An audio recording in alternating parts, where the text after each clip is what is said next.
سلام، من مهدی هستم و شما پژواک رو میشنوید. پژواک جاییه برای تجربه هنر و موسیقی از دریچه احساس و روانکاوی. در این قسمت از عشق و از فقدان صحبت میکنیم. با هم گوش میدیم به قطعه زیبایی گل خون از بند دراکونیا.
شب‌های روشن، اون کتاب شیرین داستایوفسکی، اولین چیزیه که این قطعه واقعاً به دل من میندازه.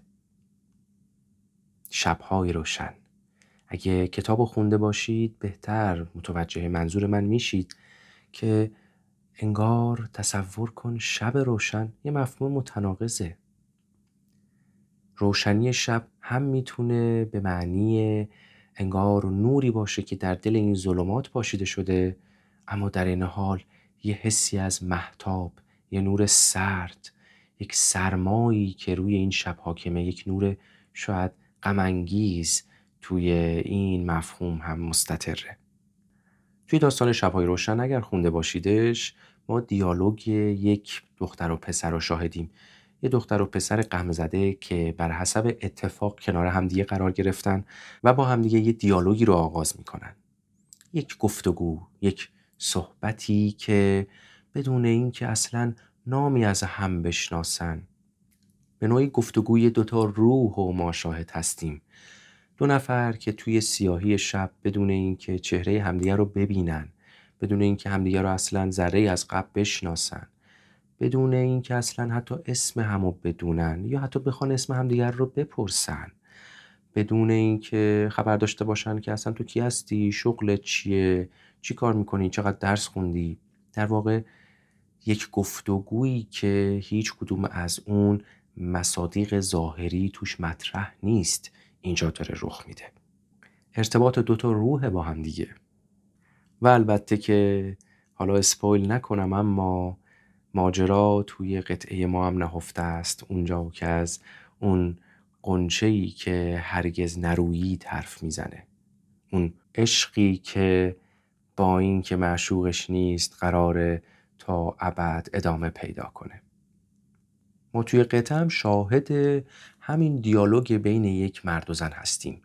یک مردی که با فریاد، با صدای هولناک و خشن میخونه و البته یک زنی که صدای لطیفش رو به گوشمون میرسونه. یعنی یه جور دیالوگ رو باز ما اینجا هم شاهد هستیم و البته دقیقاً یک شب روشن و سرد رو. اگه نگاه کنی از همون ابتدا یه حس سردی انگار به دل آدم میپاشه این قطعه. اما این حس سردی با یک کلین گیتار یا همون صدای گیتار کلین و غیر خشنی که اون اول میشنوید همراهه، که اون صدا روشنه، اون صدای شیرین و سویت و دوست داشتنیه، اما در این حال حس کاملا حس سردیه.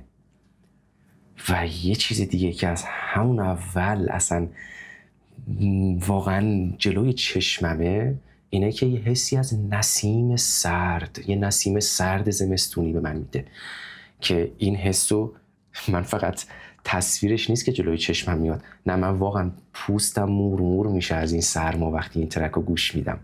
واقعا مو به تنم سیخ میشه و این مو به تن سیخ شدن فقط به خاطر زیبایی و تکان دهنده بودن این اثر نیست، به خاطر اینکه این حس سرما رو واقعا به گیرنده‌های سرمای تنت میرسونه.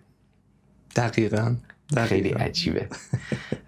و من همیشه این تصویر رو داشتم، اون تا توی این چند روزه که باز داشتم این ترک رو گوش میدادم دیدم که واقعا اولش یه صدای باد شنیده میشه. اگه دقت کنید اولش صدای یه همچین صدایی میاد. من نمیدونم آیا واقعا اونها هم منظور یک صدای بادو داشتن از این نوای کوتاهی که اینجا ایجاد کردن یا منظور دیگه ای بوده، ولی وای خیلی شبیه بادش، خیلی شبیه یه نسیم سرده و شاید همین منظور رو داشتن.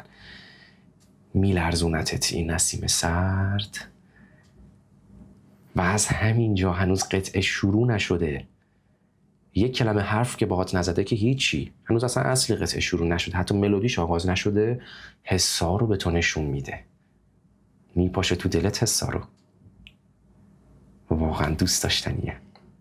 تو چه تصویری داری از شروعش؟ خیلی واسم جالب بود این اشاره‌ای که به شب‌های روشن داشتی، چون نه تنها منو یاد محتوای این ترک میندازه بلکه منو یاد پژواک خودمون میندازه، چون پژواک ما هم از جنس اینه که بدون اینکه متنی رو آماده بکنیم، بدون اینکه اسکریپتی باشه، میایم و از دل یه گفتگو سعی میکنیم که بپردازیم به قطعه موسیقی و این صحبت خیلی صمیمانه رو با هم دیگه داشته باشیم، حرف دل بزنیم با خودمون و در حضور مخاطبان.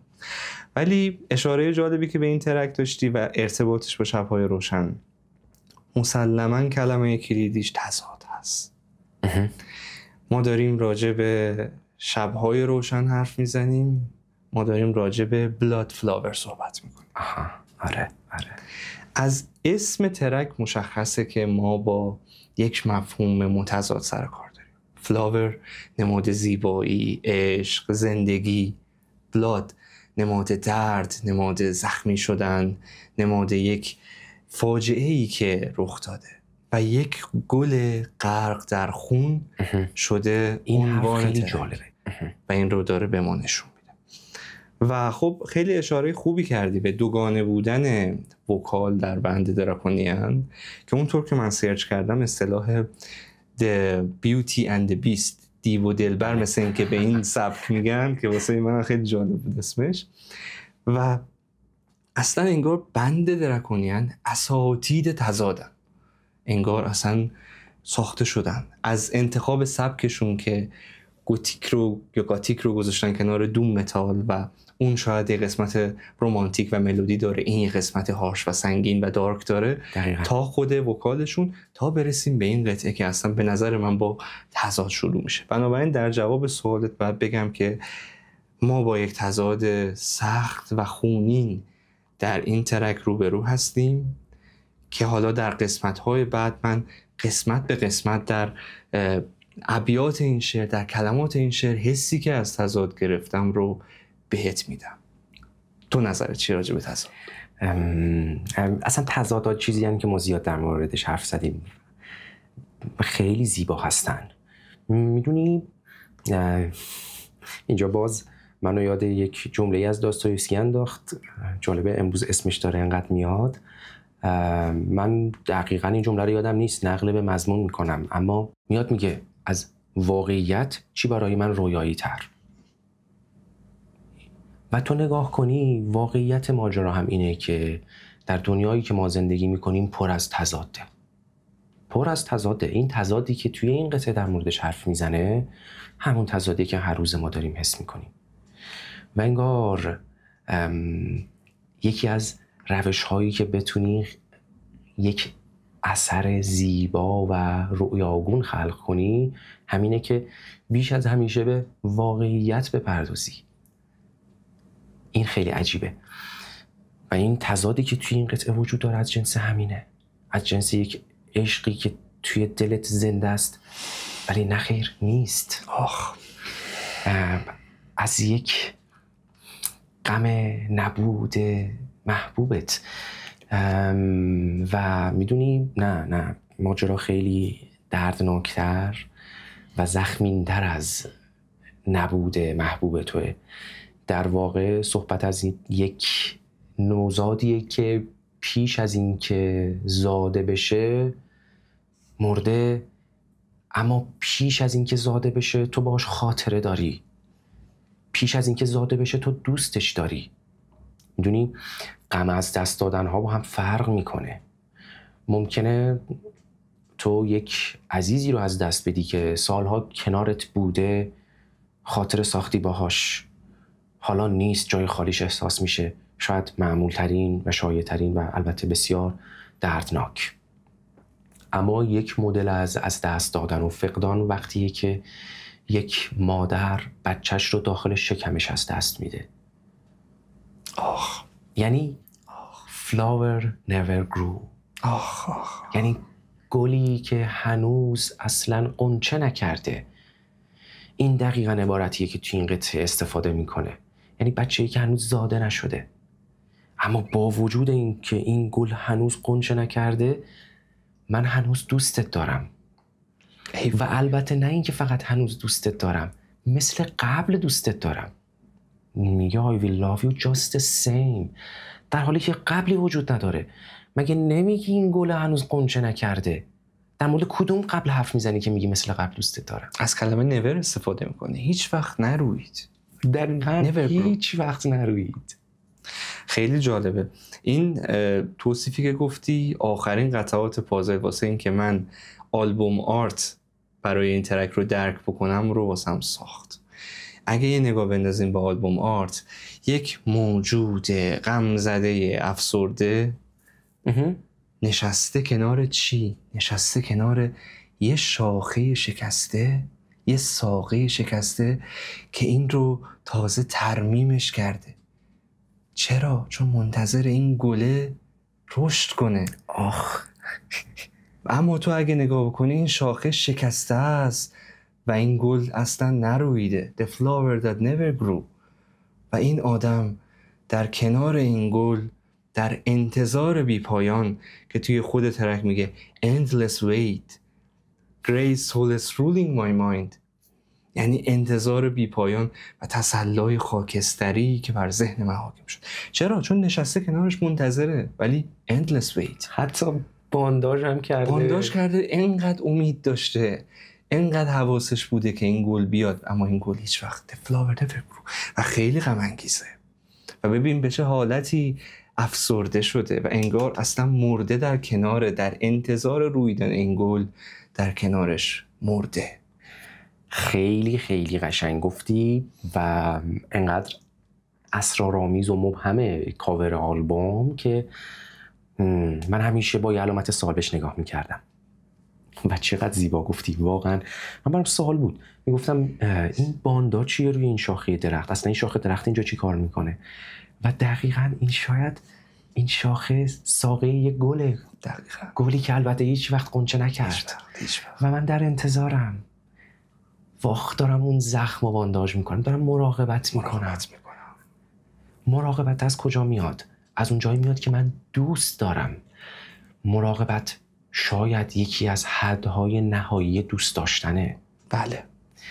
ولی من دارم از چیزی مراقبت میکنم که هنوز نیست. ای وای ای وای. هنوز غنچه نکرده. این باند پیچی که شده مراقبت میکنه از چیزی که هنوز زاده نشده و این چقدر غم انگیزه. خیلی غم انگیزه. و تو فضای خود آلبوم رو اگه خود آلبوم کاور رو اگه ببینی، سیاه و خاکستری و مخدوش و همون حسی که موقع شروع ترک، همون سردی که میگه دقیقاً یه حس زمستانیه، کاملا یه حس زمستانی، خیلی زمستانی، متروک، سرد. همه این حسایی که سعی میکنه در اول ترک به ما بده و این خودش رو در بخش اول ترک هم نشون میده.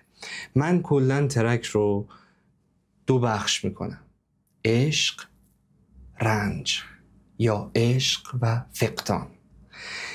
بلاد فلاور، قسمت بلادش همون رنجه، همون فقدانه. قسمت فلاورش همون عشقه، همون چیزی که قرار بود به ثمر بشینه ولی این اتفاق نیفتاد. ترک با یه خطی شروع میکنه که همونجا ما میفهمیم که راوی این متن در چه فضای متناقضی گیر کرد. میخونم از روش: I've made a good living by dying.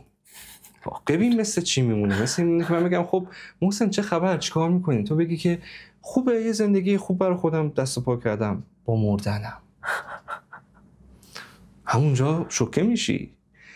چون I've made a good living اصطلاحیه که برای این به کار میره که مثلا چیکار داری میکنین، چه خبر، تو که من زندگی خوبی دست و پا کردم مثلا با فلان کار، انگار احوال پرسیه هیچی، من مردم و این زندگی خوب با مردنم واسه خودم ساختم و این خیلی سنگینه، این فضای متناقضی که ایجاد میکنه. و البته چرا این اتفاق افتاده؟ چون که endless wait gray solace ruling my mind، یعنی انتظار بی پایان و تسلای خاکستری که روی ذهنم الان داره حکمرانی میکنه. و چرا این تسلا خاکستریه؟ چون تو داری صبر میکنی. صبر از چی میاد؟ صبر از یه امیدی میاد. امید از چی میاد؟ از یه عشقی میاد. بله. که تو داری صبر میکنی و این صبر باعث میشه یه آرامش انگار داشته باشی، حالا میاد، حالا میرسه. ولی خاکستری بیروحه. چرا؟ چون نرسیده، چون نمیدونی کی برسه، چون تو خودت داری میگی من میدونم endless wait قراره تا ابد منتظر بمونم و پیش بره. و در 2 خط آخر این بخش اون شرایط سردی که داره رو باز واسه ما میگه constrained by time and drained by the cold، یعنی زمان دست و بالم رو بسته و این سرمایی که حس میکنم روح منو خشک کرده. و اون خط آخرش رو من چقدر عاشقم. و خط آخر Still I found myself shivering under the rising sun.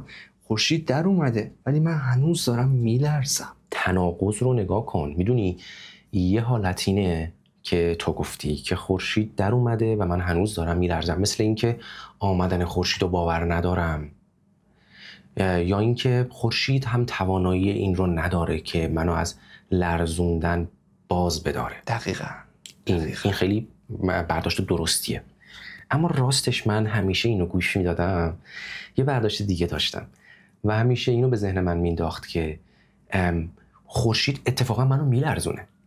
عجب. یعنی من اون آدمیم که توی زمستون نمیلرزم، توی سرما نمیلرزم، من زیر خورشید میلرزم. این خیلی دیدگاه جالبیه، چون من فکر میکردم، من خودم برداشت که داشتم این بود که دیگه هیچ محرک بیرونی مثبتی نمیتونه این سرمایه زندگی من رو بهبود بده. ولی خیلی دیدگاه جالبه، بیشتر بگو واسم. میدونی اصلا به نظرم این مدلی اگه به این جمله نگاه کنیم با اون جملات بالاترش که تو ازشون صحبت کردی خیلی بهتر میتونه بشینه. ببین وقتی یکی میگه آره یه زندگی خوبی ساختم برای خودم با مردن، بعد بگه که آره یک انتظار طولانی و خاکستری، و انگار داره از همه اینا با made a good living صحبت میکنه، یه زندگی خوبی واسه خودم ساختم. یعنی چی؟ یعنی بعد این همه انتظار، بعد این همه قصه و غم، اون چیزی که بهش خو کرده، اون چیزی که حالا میتونه بهش آرامش بده، چیزی نیست جز زمستان، چیزی نیست جز اون کلی که ازش حرف میزنه. و اتفاقا وقتی که خورشید در میاد، سپیده دم، زمانی که گرما و حرارت، زندگی قراره به سطح زمین بپاشه، اون موقع من میلرزم، من عادت ندارم اصلا، حالمو بد میکنه. و خب این یه چیز آشناییه برای خودمون، حتما اینو حسش کردیم. و خب من با بیمارانم که کار میکنم، کسایی که از دپرشن رنج میبرن، از افسردگی، اینو میبینی بعد یه مدت اون افسردگی در واقع میشه زندگی که اون طرف مدت هاست با خودش حس کرده. بعد یه مدت اگه بخوای افسردگی رو ازش بگیری، انگار داری زندگی رو ازش میگیری. عجب. چون این اون زندگیه که اون فرد میشناسه. مثل اینه که بخوای یه تغییر بزرگ یهویی تو کل زندگیش ایجاد کنی. تغییر برای آدم‌ها ترسناکه. حتی اگه اون تغییر قرار باشه به این معنی باشه که بیا سرما رو ازت بگیرم گرما بهت بدم، بذار خورشید به زندگیت بتابه، نمیلرزه، تحمل نمی‌کنه. و اینو حتما خودمونم تجربهش کردیم. منو یاد چیزهای مختلفی میندازه. مثلا یاد این افتادم که یه جایی کرکگور توی جلد 1 یاینیان چقدر زیبا از این حرف میزنه. اونجا از 2 مدل اندوه حرف میزنه و یک مدل اندوه ساده و یک مدل اندوه تأمل آمیز. حالا نمیخوام بپردازم به این دو مدل اندوه، خیلی بحث جالبیه ولی شاید مرتبط با حرف الانمون نیست. منتها از این حرف میزنه که گاهی هست که غم، اندوه برای یک فرد غمین همچون قدم زدن یک مزاحم روی سقف خونه است. مثلا توی طبقه بالایی خونت یه آدمی همیشه از ساعت 9 شب تا 10 شب شروع میکنه دور خونه قدم زدن و کتاب خوندن و این صدای تق و تق پاهاش روی سقف آزاردهنده است. ولی بعد یه مدت این اتفاقا اون چیزیه که تو بهش خو میگیری. تو دیگه منتظری که ساعت 9 تا 10 شب صدای ضرباهنگ اون آدم رو بشنوی، چون چیزی جز اون نداری که شبا بشنوی، چون این تنهایی، این غم انقدر روی زندگیت سایه انداخته که چاره‌ای نداری جز این که از همون غمت یک دوست بسازی یا از همون عامل مزاحم یه دوست بسازی. عجب. این صدای قدم زدن شبانگاهی دیگه برای تو یه مزاحم نیست، یه دوستی که اومده به تو سر بزنه. شبا از ساعت 9 تا 10 شب میاد قدم بزنه و تو منتظرشی که شاید بشینی اتفاقا با این صدای تق و تق پاشناش حرف بزنی. ای وای. میدونی من فکر میکردم این که میگه I made a good living یه جور کنایه تلخه، ولی با صحبت به تو میگم اتفاقا نه، انگار یه جور مکانیسم دفاعیه که به خودش میگه نه من زندگی خوبی دارم، انگار قبول کردم که تنها راه بقای زندگی من اینه که بپذیرم که من مردم. بله من این فقدانو دارم.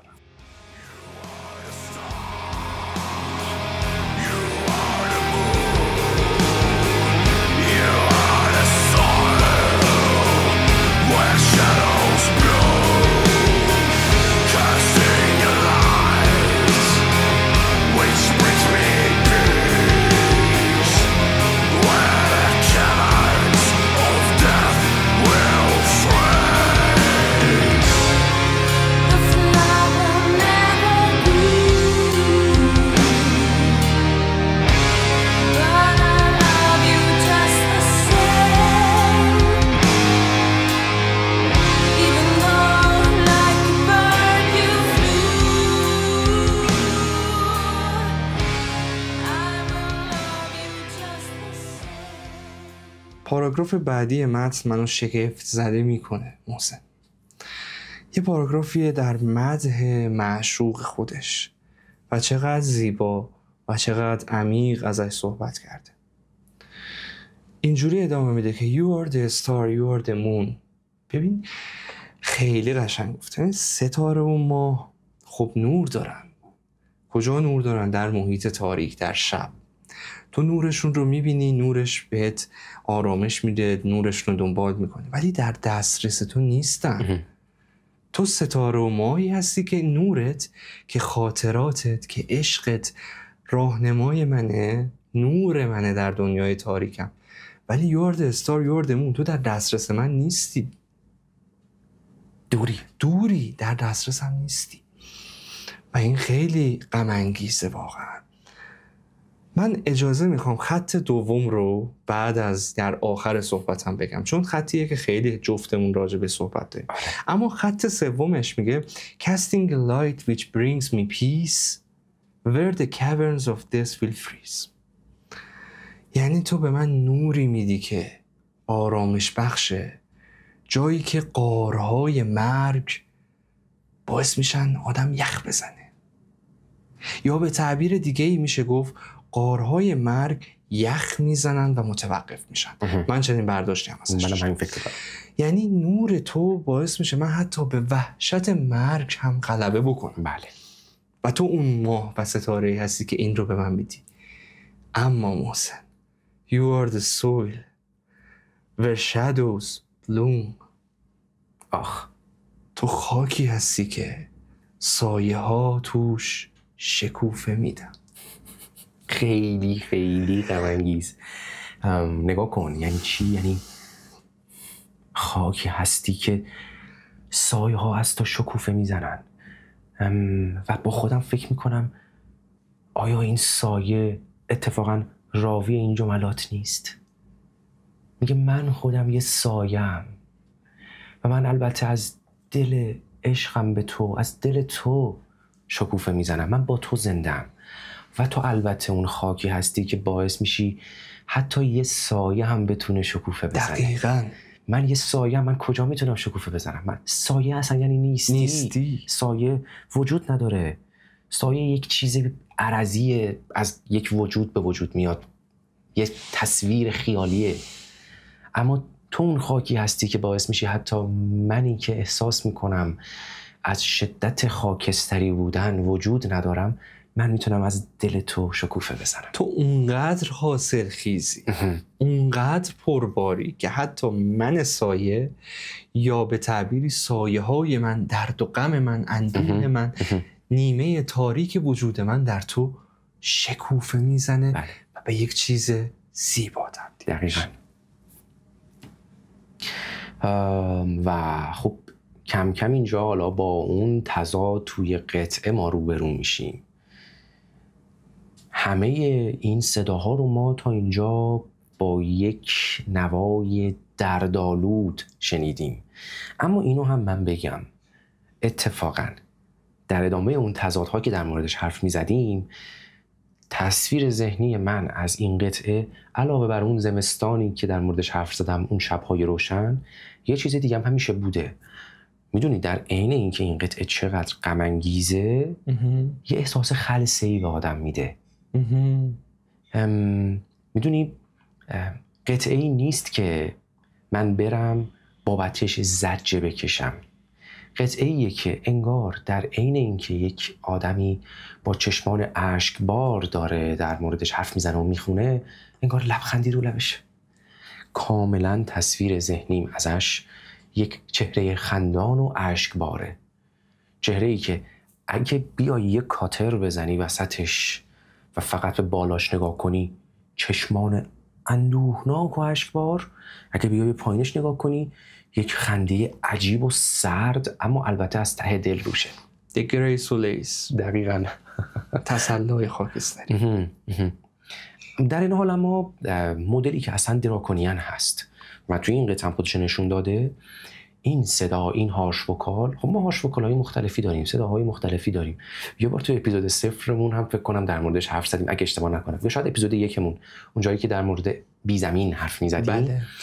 از این که مثلا شما میری ساترنوس گوش میدی، یه مدل هارش وکال میشنوی، شما میری دراکو گوش میدی، شما میری دون ویس گوش میدی، شما میری بلک متال گوش میدی، اصلا یه هارش وکال دیگه میشنوی. سمفونیک متال هایی که داخلش هارش وکال داره اصلا یه چیز دیگه میشنوی. مدلی که توی دراکونیان اون هارش وکال رو میشنوی، در عین اینکه پر از غم اصیله، یه غمی که واقعا داری حسش میکنی و داره حسش میکنه، یک اعتراضی هم انگار توش هست، یه فریادی توش هست به جای اعتراض، فریادی از سر درده. بله بله. و این فریاد رو غیر از این که توی تون صداش مدل خوندن در واقع آندره جاکوبسون اگه اشتباه نکنم، بله. وکالیست دراکونیان میشنوی، غیر از اون توی موسیقیش هم هست. موسیقی درسته که دوم متاله، اما ضرب آهنگای ذره سریعتر از دوم متاله. مثلا حالا نه که کاملا دوم متال باشه، گاتیک متال، دوم متال، المانایی از هر کدومش داره، یه جایی حتی دس متال شاید. بله بله. برای همین ضرب آهنگا سریعتره، یه ذره موسیقی بیشتر جلو میاد، خوددار نیست، موسیقی به سمت حرکت میکنه. دقیقاً یعنی این فریاد کشیدن رو توی جنس موسیقی، مدل آهنگسازی قطعه و به طور کلی دراکونیان هم میشنویم. البته دراکونیان هم آلبوم‌های مختلفی داره، بله، به خصوص این آلبوم مثلا و برخی دیگه از آلبوماش که میگن شاهکارش هم هست، در واقع بسیار زیباست. من که این آلبوم خیلی دوست دارم، هم من این آلبوم خیلی دوست دارم، هم اگه بخوام به یه نفر دراکونیان معرفی کنم از ترنینگ سیزن ویتین استفاده میکنم از قطعاتی که توی این آلبوم هستن، چون هم متنها خیلی حرف دلن، هم قطعات دلنشین ترن و ملودیک ترن و همینطور که گفتم انگار پیچ رو ترن قطعات، در حالی که مثلا توی یه سری آلبوم ها مثل آلبوم های ابتدایی تر، مثلا Where Lovers Mourn، آلبوم سال اگه اشتباه نکنم 2003، بله. که من چقدر اون آلبوم هم دوست دارم. ای وای. اصلا اسمش نگاه کن، Where Lovers Moor. آنجا که عاشقان به سوگ می نشینند کجاست جز خود آلبوم Where Lovers Moor. میگم اینجاست، اونجایی که باید بشینی و در مورد عشقت به سوگ بشینی اینجاست، بیا با من به سوگ بشینی. خیلی قشنگه. اونجا خب قطعاتی ذره آرامترن، ضرب آهنگ‌های آرامتر و بیشتر واقعا غمی که گاه سوگواریه. اونجا سوگواری زمانی که با آرامش سوگواری میکنی، اما خب اینجا انگار گاه فریاد کشیدن، زجه کشیدن از سر درد. اینجا قنای دوم به اوج خودش میرسه ولی اینجا یه مقدار اگریسیوه. آره. خب اینا رو گفتم که حسمو از هارش وکال گفته باشم توی این قطعه و اینجا توی این ترک همون جاییه که حالا اون صدای لطیف زنانه وارد ماجرا میشه. چطور میتونم من شیرینی این صدا رو توصیف کنم؟ یعنی به عبارتی لباس مشکیامون رو بپوشیم که برسیم به قسمت سوگواری ترک. آره خیلی قشنگ گفتی. دقیقاً میدونی یعنی انگار زجامونو کشیدیم، فریادهامونو کشیدیم، حتی اولش یه جایی به قول تو انکار کردیم، گفتیم I made a good living. دقیقاً غم و حسرتمون رو انکار کردیم، یه جایی حالا اومدیم این درد فقدان رو فریاد کشیدیم، حالا وقتشه که بپذیریم این اندوهو و بشینیم بابتش فقط گریه کنیم. چون برای سوگ کاری جز گریه کردن نمیتونیم بکنیم. و خب اصلا از منظر علمی آنچه که برای سوگواری تعریف میشه اینه که دقیقاً مراحلی داره و مراحل سوگواری دقیقاً از انکار شروع میشه. چه جالب. وقتی یه نفر رو از دست میدی ابتدا فقدانش رو انکار میکنی و این انکار به نحوه‌های مختلفی خودش رو نشون میده. مثلا این که طرفو از دست دادی ولی احساس میکنی هنوز انگار جوری داری زندگی میکنی که طرفو از دست ندادی. انکار یه حالتش اینه که طرف اصلا بیاد بگه نخیر نرفته، کی گفته رفته، نمرده، نه بابا زنده است. این حالت اکستریم و نهاییشه. اما یه حالتهای دیگه از انکار هممون داریم استفاده میکنیم، از جمله این که طرف رفته ولی ما نگاه میکنیم میبینیم هنوز داریم جوری زندگی میکنیم که انگار اون غم و احساسش نمیکنیم، اصلا انگار داره زندگیشو میکنه طرف. و ممکنه هست بیایم چه در مورد خودمون چه در مورد کسی که داره اینجوری زندگی میکنه اینطوری حرف بزنیم که چقدر قوی بود، باباش از دست داد ولی هنوز چقدر خوشحاله، مثلا مثل قبل داره زندگیشو میکنه. شاید هم انکاره، شاید هم اون غم و احساس نمیکنه. الان منو یاد موزیک ویدیوی اسناف انداخت از اسلیپ نوت که ای کاش یک بار بشینیم راجع به صحبت کنیم، چون احساس میکنم باید خیلی حرف بزنم. الان اسپویل میکنم. بزن نگشت این بار بعد. دقیقاً. آره. و خب جزء مراحل بعدی اتفاقا حالا خشمه. اول انکار میشه، بعد از اون میتونه خشم بیاد جلو. یعنی اینطوری که من از زمین و زمان خشمگینم، برای چی از من اونو گرفتی؟ از دنیا خشمگینم، از خدا خشمگینم، از پزشک خشمگینم. حتما تو درست مراقبت نکردی، خطا کردی، مریض منو از من گرفتی. از خودم خشمگینم، از خانواده خشمگینم، زودتر میبریدش دکتر مثلا. شاید از خود اون شخصم خشمگین باشم. آره. چرا مردی؟ چرا رفتی؟ کاملا درسته. دقیقاً همین اتفاق میفته. و انگار این قطعه تا همینجا همینو طی میکنه، گرچه که گفتم این سوگ اینجا سوگ ساده ای نیست. بله. جز سوگ‌های پیچیده است اصطلاحاً. یعنی اون سوگی که آدمی که هنوز نیومده رو تو از دست دادی. بله. خیلی پیچیده است و خیلی غمگینه مرد وقتی که داره میگه تو مثل یه پرنده‌ای بودی که پر کشیدی، تو گلی بودی که هرگز نرویدی، but I love you just the same، ولی همچنان من تو رو دوست دارم. آره. چقدر عمیقه، چقدر عمیق، چقدر غمین. و اینجا دقیقاً اون صدایی که حالا میاد و به سادگی از اندوهش حرف میزنه. همین که صرفاً بگی و گریه کنی. گلی که هرگز نرویدی، مثل قبل دوستت دارم. من نمیدونم یه جمله رو چقدر میشه قشنگ نوشت. آیا از این زیباتر میشه گفت؟ گلی که هرگز نرویدی اما مثل قبل دوستت دارم. بله. بابا نرویده، کدوم قبل؟ بله. در موردش حرف زدیم. فکر کنم یکی از آثار ادبیات هم از نامه‌ای به فرزندی که هرگز زاده نشد. من یادم اون مفهوم دقیقاً راست میگی. و منو یاد یه قطعه‌ای هم از لینکین پارک میندازه.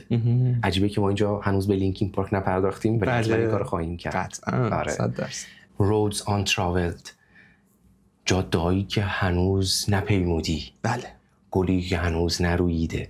و اونجا هم البته میشینه از این حرف میزنه که برای جاده‌هایی که نپیمودین قصه نخور. بله. نمیدونی اصلا آخرش چی میشد.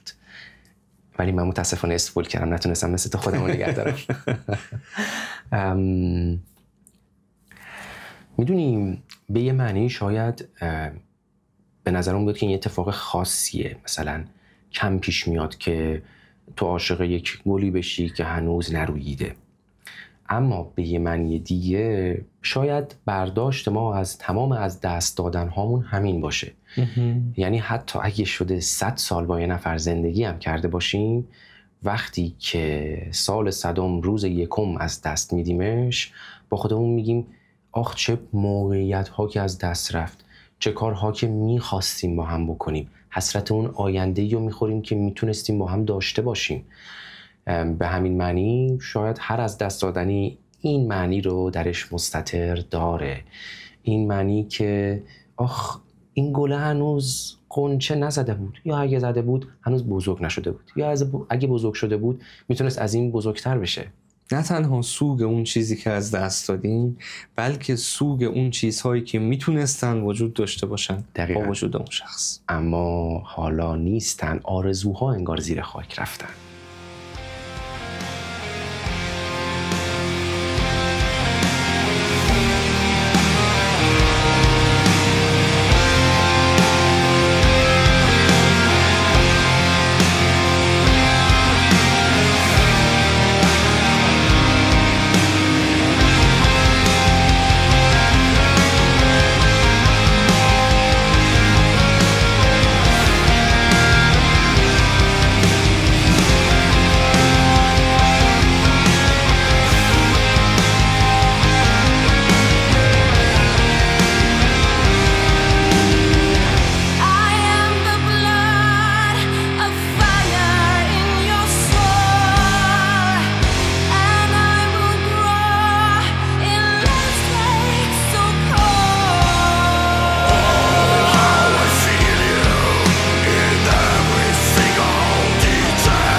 خب قطعه اینجا حالا بعد از گرد و خاکی که موسیقی به پا میکنه و واقعا من حس گرد و خاک میده، یعنی یه فضای غبارآلودیه، میره وارد استیج بعدی میشه. لباس جنگمون رو بپوشیم که به رنج قرار بدیم، سپر بتن کنیم. بله.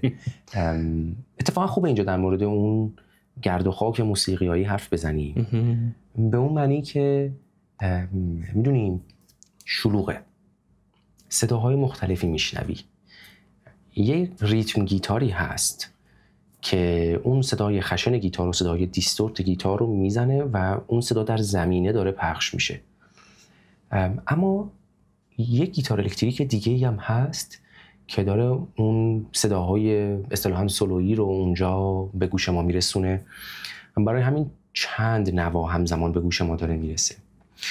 و اصلا خوبه اینجا اشاره کنیم به این که چقدر گیتار الکتریک ساز جالبیه. بله. از این جهت که شما وقتی میری روی اون سیمای پایین دسته که اون سیمای ظریف‌تر قرار گرفتن، اون صدای سولویی رو میشنوی و وقتی میای رو سیمای بالاتر اون صدای خشن بیشتر توی ریتم گیتار رو میشنوی.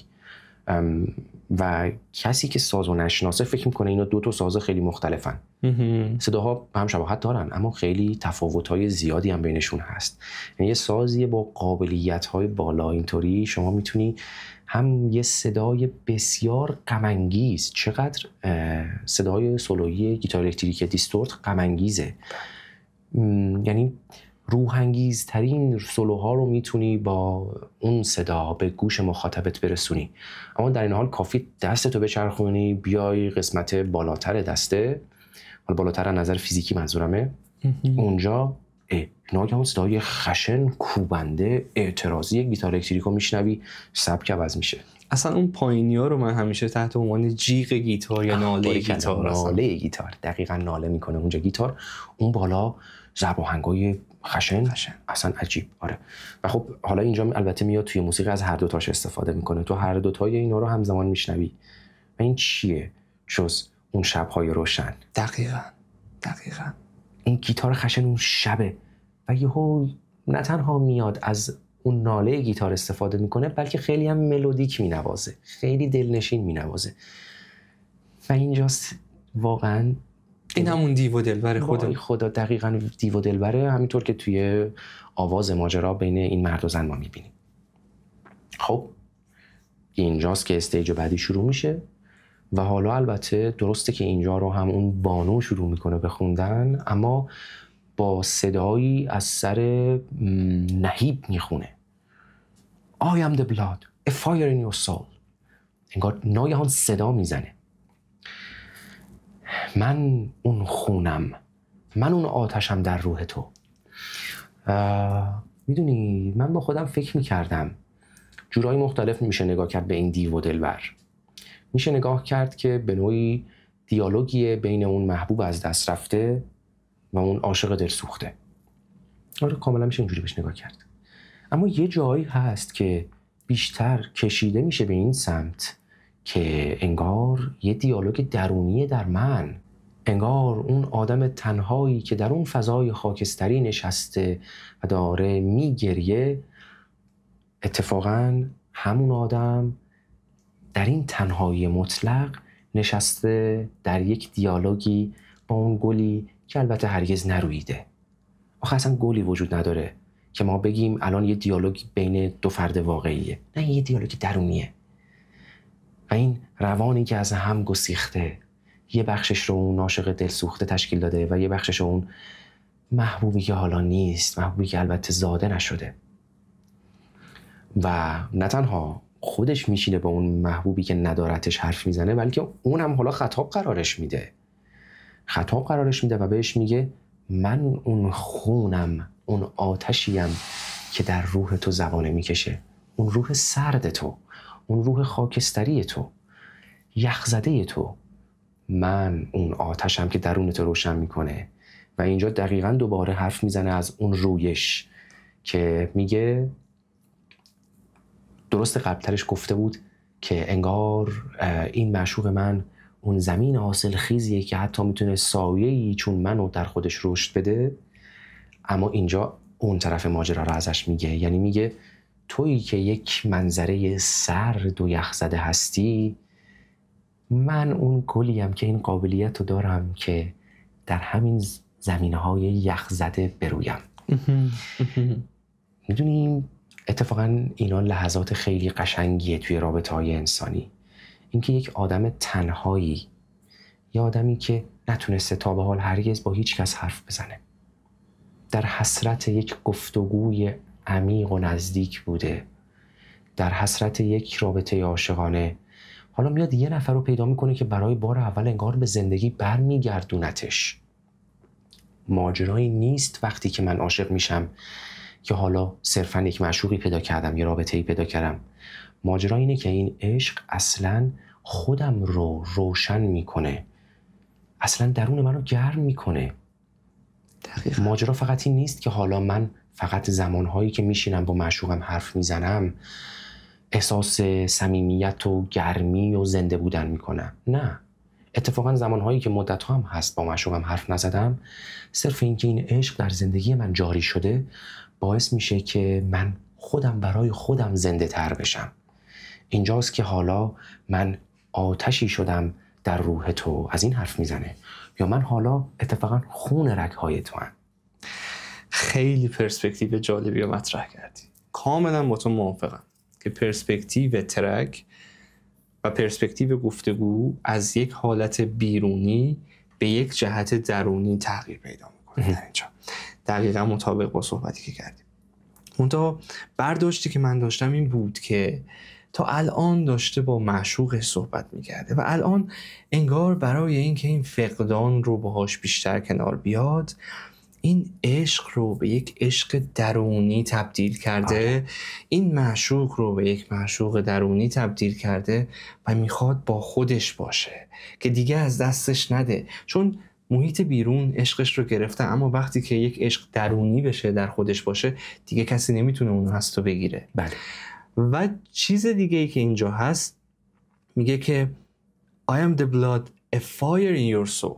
این باز دوباره هویت آریتی داره، چون میگه که من یک آتشم، من یک خونم، ولی هم خون و هم آتش نیاز به یک بستر دارم. خون باید در یه رگی جاری باشه، آتش باید در یه جایی روشن باشه. کجا؟ in your soul. در روح توه که من رو روشن میکنه و باعث میشه که در سخت‌ترین شرایط هم بتونم برویم. محسن، من اسم این قسمت رو یک بیانیه میذارم که با همون حالت قدرتمندی که گفتی میخواد تعهد و بیانیه عشق همیشگی خودش رو اینجا نشون بده. و اتفاقا بعدش میگه I feel you in every single detail as you lurk inside my troubled dreams. به معنی این که من تو رو در تک تک جزئیات حس میکنم وقتی که در رویای آشفته من میخزی یا کمین میکنی. این با پرسپکتیو تو خیلی منطبقه. تو اومدی، من دارم با تو صحبت میکنم. کجا؟ در درون خودم، در رویاهام. وقتی که تو میای در رویاهای من کمین میکنی یا میخزی، من با همه وجودم تو رو حس میکنم. کاملا باش منطبقه. و اون بالاتر باز اون جایی که حرف از بلاد میزنه، بلا فاصله منو یاد اسم ترک میندازه. بله. بلاد فلاور. میدونی، نمیدونم بگم گل خون. چی بگم از بلاد فلاور؟ گل خون. یا گل خونین یا غرق در خون. من تو ذهنم شکل گرفت. آره میشه به همش فکر کرد. و یه برداشت ازش همونی که گفتی با خیلی هم زیبا بود. یعنی یک کلمه دو قسمتی که یه طرف ماجرا مرگ و خونریزیه، از دست دادنه، و یه طرف ماجرا زندگی گله و زیباییه، زندگی به زیباترین شکلشه. به یک معنی دیگه من دارم حس میکنم بلاد، خون، اتفاقا اونم نماد زندگیه. خونی که در رگ جاریه و آدمو زنده میکنه. نشانه گرمای تن منه، نشانه سرخی تن منه. و اگه نگاه کنی اینجا میگه I am the blood. به یه معنی داره میگه من اونیم که به تو زندگی میبخشم. و البته برداشت تو هم درسته. به یه معنی هم داره میگه من غم تو هم. من اون خونیم که داره از قلبت میچکه. این خون میتونه هم در رگ جاری باشه و هم میتونه از قلبت بپاشه. هم رنج توه و هم زندگی و گرمی بخش توه. ای وای ای وای. و البته که بعدش اما انگار باز ناامیدی غلبه میکنه، انگار اون تسلای خاکستری کم کم میره کنار و راوی به ما میگه که ولی خب هیچ امیدی هم نیست تا وقتی روی این زمین هستی. اما میخوام بدونی but you should know my universe screams. باید بدونی که دنیای من تو رو تمنا میکنه، تو رو فریاد میزنه. من روی این زمین درسته کاری از دستم بر نمیاد، درسته مردم، درسته سردم و شانسی ندارم، ولی بدون دنیای من تشنه توه، برای تو داد میزنه، برای تو گریه میکنه. و شاید درسته که تا وقتی روی این زمین داریم قدم میزنیم جایی برای ما نیست. نه، این زمین جایی نیست که ما بتونیم توش شکوفه بزنیم، بروییم. اما یه زمین دیگه هست که شانسی برای بودن و زنده موندن ما توش دیده میشه و اونم دنیای منه. ما یونیورس، دنیای درونم. و این دنیای درونم البته همینطور که گفتی داره فریاد میکشه. شاید فریادایی که میشنویم اول قطعه ازش اصلا این فریاد باشه، داره فریاد میکشه براش که بیا به دنیای من بیا. دقیقاً، چون we are earthless. و باز همه ترک ها و همه برداشت ها برمیگرده به بی زمین، به قطعه‌ای که اول از همه در موردش صحبت کردیم.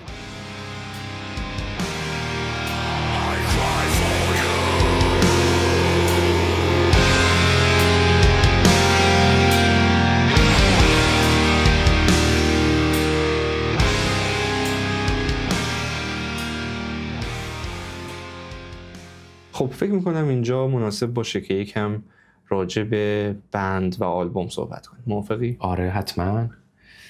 بند دوست داشتنی دراکونیان. خب دراکونیان جزء قدرهای دوم متال، گاتیک متال که از دهه 90 اینها شروع به کار کردن. فکر می‌کنم 1994 آغاز به کارشون هست که خب ابتدای کارم گویا البته اسم دیگه‌ای داشتن، نام سگ دربان دنیای مردگان رو خودشون گذاشته بودن به اسم کربروس یا سربروس. نقش اون سگ سه سر، اون موجود وحشتناک این بوده توی افسانه‌های یونانی که در واقع در دنیای زیرین یا دنیای مردگان که هادس خدای دنیای مردگان اونجا فرمان روایی می‌کرده، در واقع اون دربونی بوده که اجازه میداده که شما بیای داخل ولی اجازه نمیداده که برگردی بری توی دنیای زنده ها بیای روی سطح زمین. آره طبیعتا دیگه نمیتونه برگردی. مسیر یه طرف است. آره. بعدن اسمشون رو عوض کردن، نمیدونم چرا. حالا خیلی وقتا البته اینا دلایل کپی رایت و اینها هم داره، اما به هر صورت اینها اسمشون رو عوض کردن. من خوشحالم که اسمشون عوض کردن چون اون بیشتر سبک دسه. ما الان داریم راجع به غم و اندوه و اتفاقا اون اولا انگار یه ذره به دس نزدیک‌تر بودن. آره و کم کم بیشتر متمایل به دوم شدن، اسمشون هم تغییر دادن. اما خب اسم نگاه می‌کنی به اسم جدیدشون دراکونیان به نوعی معنای یک قانون سختگیرانه، یک در واقع ظلمی که انگار یک قانونی بهت میکنه در خودش داره که به نوعی منو یاد یه ذره ماهیت اعتراضی دراکونیان میندازه. گرچه که توی این آلبوم کمترین طوریه. این آلبوم یه آلبوم عاشقانه است، اما توی بسیاری از آلبوم‌های دیگرش یه جور اعتراض به دنیایی که داریم توش زندگی میکنیم، انگار اعتراض به این خلقت توش هست و خیلی به نظر من منطقی هم هست. چون من خودم فکر میکنم اگر من یه آدمی باشم که اینطور رنج بکشم، اینطور معشوقم رو از دست بدم، endless wait، و بعد بمیرم از این افسردگی و سردی روحم، خب کم کم به این فکر میکنم چرا اصلا باید اینقدر رنج تو این دنیا باشه؟ بله. و این اندوه من کم کم جزء یکی از اون مراحل خشمی میشه که بهش اشاره کردی و انگار این خشمه میره رو به کائنات. آقا اصلا چرا باید این اتفاق بیفته؟ و فکر میکنم تو این آلبوم آخرش که گادلس ویل هست کم کم به این سبک اعتراضی بیشتر نزدیک میشن. همینطوره و تو آلبوم‌های قبلی هم اینو میشه دید. میدونی اعتراضشون یکی به اینه که چرا انقدر رنج تو این دنیا هست کاملا، و یکی به اینه که اصلا انگار این قوانین دراکونیانی که اینجا گذاشتین اینا کشنده زندگیه. اگه نگاه کنی توی قطعاتشون تو آلبوم‌های قبلی به خصوص خیلی وقتا مدیح سرایی شبه. بله. میشینن و از زیبایی شب حرف میزنن و از اینکه روز چقدر ملال‌آور یا چقدر کشنده است. و خب این دوباره تضادها رو اینجا به ما نشون میده. غیر از اون به نوعی میخواد از این حرف بزنه که انگار اون زندگی که ظاهرا اسمشو گذاشتین زندگی، همه اینا چیزهای دست و پاگیریه که اجازه شکفتن روحمون رو از ما میگیره، اینکه بتونه عواطف ما واقعا مجالی برای حضور پیدا کنه. خیلی وقتا اعتراض به اینه. خب اما توی این آلبوم یه فضای متفاوتی از دراکونیان میبینیم و خیلی هم دوست داشتنیه این ماجرا. اصلا خود این که هر آلبوم برای خودش یک هویت و یک شخصیتی داره خیلی قشنگه. من که همیشه طرفدار آلبومی گوش دادن موسیقی هم و حتما به شنونده‌هامون توصیه میکنم به هم پژواکی‌های عزیز که غیر از این که میرید و این قطعه رو گوش میدید، آلبوم رو هم گوش بدید. میدونید این که آدم بره وسط یه قطعه یا همینجوری یه دقیقه‌شو گوش بده که خیلی بده، توهینه اصلا به اون بند، به اون قطعه واقعا. آره. خط قرمز ما رو رد میکنه اصلا. و خب مثلا این شبیه اینه که بری یه سکانس کوچولویی از یه فیلم ببینی بگی من چقدر اینو دوست داشتم. خب نه، فیلم یه هویتی داشته واسه خودش. بعد از این اگه که صرفا یه فیلمو ببینی، فرض بگیر یه فیلمی که سگانه است، مثلا نمیدونم ارباب حلقه است، اگه بری یکیشو ببینی خیلی خوبه، اما اصلا این سه تا در کنار همدیگه یه دنباله‌ای داشته. خب برای همین باید بری آلبومو گوش بدی که اینجا میشه مثل این که بری اون 3 تا فیلم رو ببینی. البته اما غیر از اون وقتی که تو میخوای یک خالق اثر رو، یک هنرمند رو بشناسی، باید بری کل آثارش رو ببینی یا کل آثارش رو بشنوی. شبیه اینه که خب برای اینکه بتونی با دراکونیان بیش از پیش اخت بشی باید بری همه آلبوماشون رو گوش بدی و کم کم این تفاوتی که بین این آلبوم‌ها هست دستت میاد. اینکه هر کدوم از این آلبوم‌ها یک شخصیتی برای خودشون دارن دستت میاد. از جمله شخصیت این آلبوم که اسمش هست Turning Season Within یا به نوعی چرخش فصل درون، اون جایی که داری دگرگون میشی. و خب این آلبوم خیلی ماهیت عاشقانه تری هم داره. خیلی وقتا دیالوگ ظریف و دلنشینی بین اوندی و دلبر. توی بقیه آلبوماشون کمتر اینو می‌بینیم. تو خیلی از آلبوماشون مفاهیم فلسفی تر، اعتراض‌های عمیق‌تر اینها دیده میشه. این آلبوم نقش درد دل رو بیشتر برامون بازی میکنه و زیباست که آلبوم از Seasons Apart شروع میشه. احتمالاً به نظر من دوست داشتنی ترین قطعه این آلبوم Seasons Apart. چه شروع قشنگی هم داره. الان اصلا دلم خواست بشینیم اصلا در مورد اون قطعه حرف بزنیم. اصلا واقعا من دست کسی که بیاد و همه آلبوم‌های دراکونیان رو گوش بده میبوسم و کلاه از سر برمی‌دارم به احترامش، چرا که واقعا بند مورد احترامی هست. به نظر من این هویت در حال تکامل آلبوم‌ها کاملا در این بند دیده میشه و این جزء نقاط قوتی هست که اصلا هیچ موقع مخاطبینشون نیومدن بگن این آلبوم نسبت به آلبوم قبلی بد بوده یا ناامیدمون کرد. آره، و اینکه در این حال خب ببین خیلی وقتا هست بندایی که مخاطبینشون کمتر بهشون اعتراض میکنن، این ناشی از اینه که خیلی تغییری ایجاد نمیکنن. وقتی یه کار موفقی ارائه کردن، وقتی یه ترکیب برنده‌ای داشتن، دست به ترکیب برنده نزدن و با همون حال و هوا آلبوم‌های بعدیشون رو منتشر کردن. خیلی شجاعت میخواد که تو بیای ببینی که مخاطب یه سبک رو، یه صدا رو دوست داشته ولی تو آلبوم‌های بعدیت بیای صدای جدیدی خلق کنی. ممکنه مخاطبش بر بخوره. حتی اگه کار خیلی درجه یک و خوبی هم تولید کرده باشی، چون مخاطبت با یه چیز دیگه به سمت تو جذب شده، ممکنه که اینجا بگه نه من همونو میخواستم و شروع کنه به انتقاد کردن، به غر زدن. اما اونا اومدن و واقعا توی آلبوم‌های مختلفشون صداهای مختلفی رو به گوش مخاطب رسوندن. صداهایی که در عین اینکه متفاوتن، اینطور نیست که خارج از چارچوب بند بشن، یه چیز مثلا نمیدونم برن مثلا آلترناتیو متال اجرا کنن، نه، در چارچوب سبکن اما فرق میکنن. مثلا این آلبوم خیلی دلنشینه و واقعا شبیه بهشو نمیشنوی توی بقیه آلبوم‌های گروه. اما مثلا می جلوتر چه میدونم مثلا آلبوم سووران که فکر میکنم مال 2015، اون آلبوم خیلی سنگین‌تر، خیلی دوم‌تر. آره اونجا اینطوری صداشون رو میشنوی، فرق میکنن با هم دیگه. از ظرافت‌ها و زیبایی‌های این بند همون ماجرای یک صدای هارش کوبنده و یک صدای فیمیل لطیفه که اینو در کنار هم قرار میگیرن.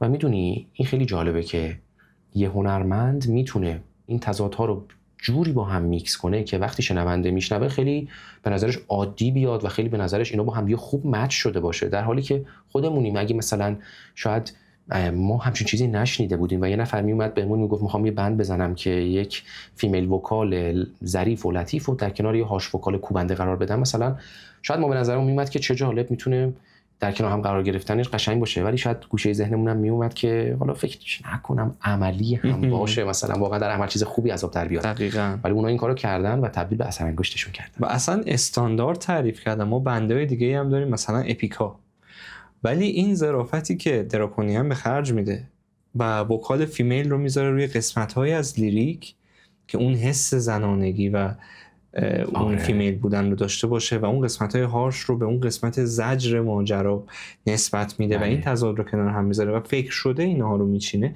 خیلی نکته دقیقه. من اپیکا گوش میدم، خب اونها هم خیلی خوب ترکیب بندی کردن، ولی این ظرافتی که به خرج دادن توی ترکیب این دوتا به نظر من دراکونیان حرف اول است. موافقم. در نتیجه حتما به مخاطبای عزیزمون، هم پژواکیای دوست داشتنی که به ما گوش میدن، پیشنهاد میکنم قطعه رو گوش بدید و آلبوم رو گوش بدید و اینکه حرف دلتون رو به ما بزنید، همینطور که ما نشستیم و اینجا از حرفای دلمون میگیم.